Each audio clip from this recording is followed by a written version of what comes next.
Hi, I'm a meteorologist with the National Weather Service. I'm sure many of you have had questions about what goes on at National Weather Service offices during a time of severe weather.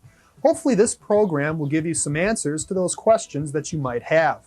So let's get started.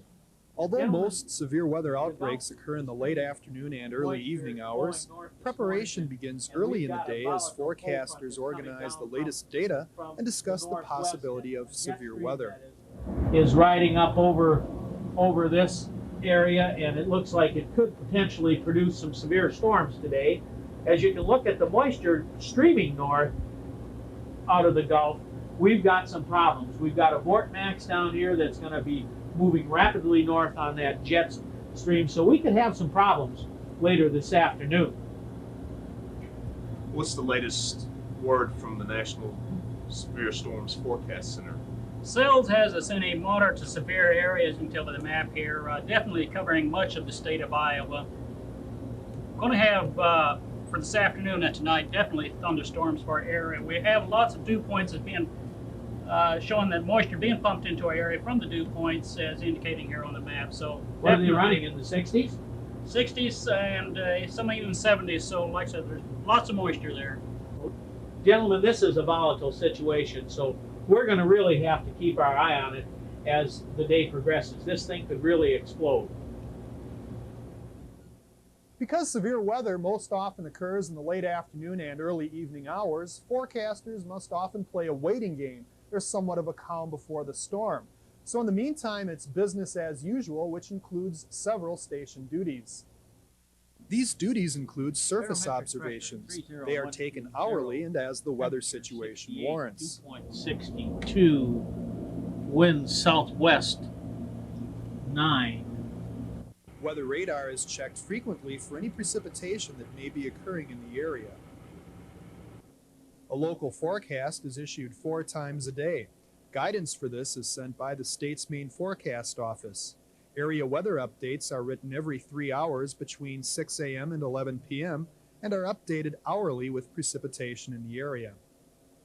At 11 a.m., it was partly sunny in the Waterloo-Cedar Falls area. Another important function is the broadcast of NOAA Weather Radio. Tapes of a regional weather summary, local forecast, hourly weather, and the weather update are played continuously 24 hours a day. This broadcast will also include any special weather statements, watches, or warnings that are in effect.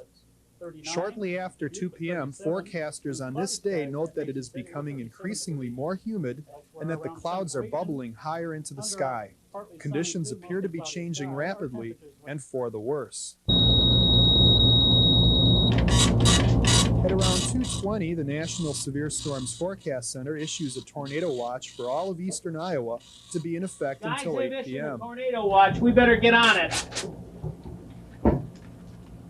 Merlin, you put this on the weather radio. Tim, you plot it up. The watch box is plotted with a grease pencil on a special chart of the area and surrounding states. The watch is broadcast on NOAA Weather Radio. For those who have a special built-in alarm feature, a special tone will automatically be activated. This is the National Weather Service in Waterloo, Iowa. The National Severe Forecast Center has issued a tornado watch for most of Iowa, effective until 8 p.m. this evening.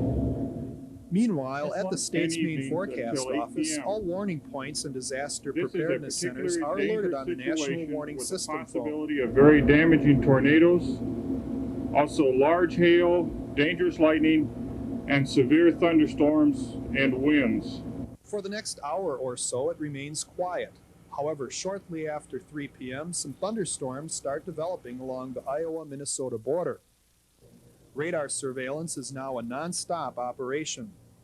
Ralph?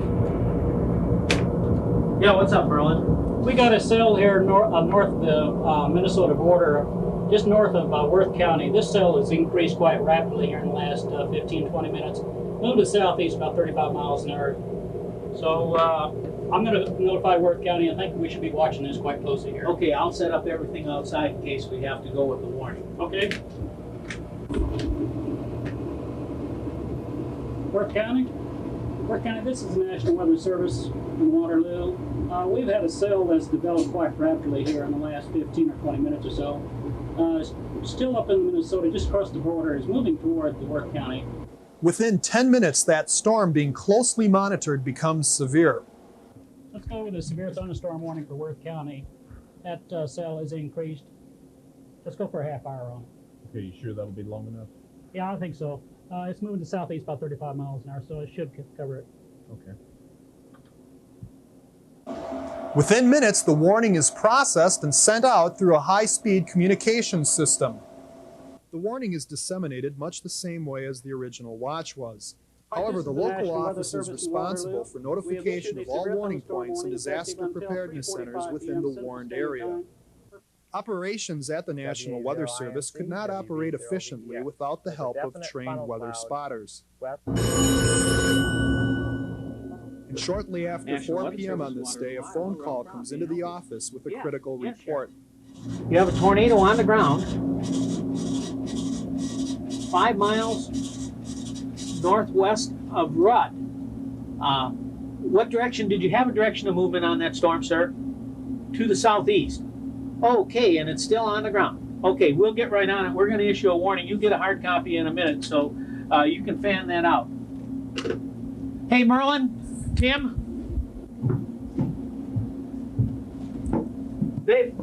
Sheriff has got a tornado on the ground 5 miles north of Rudd, and it's moving southeast. So I'll put the process in motion by typing up the warning. You get the warning on NWS. Tim, you get it on the weather radio.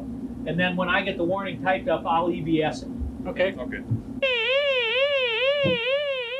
Once again, the alarm is sounded on NOAA weather radio before the warning is read. The National Weather Service in Waterloo has issued a tornado warning effective until 4:45 p.m. for people in the following location: in north central Iowa, northwestern Floyd County. The warning point and local disaster preparedness center is notified for the warned county. At 4:10, a spotter reported a tornado on the ground 5 miles northwest of Rudd. This is 20 miles east of Mason City.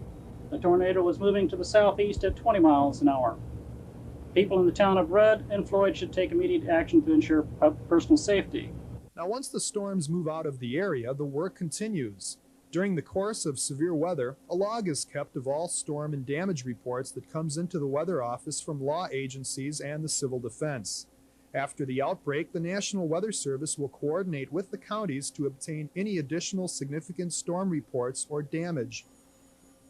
The importance of the trained weather spotter to our success can't be emphasized enough. Even with the advent of Doppler radar, the need for the trained eye will never cease.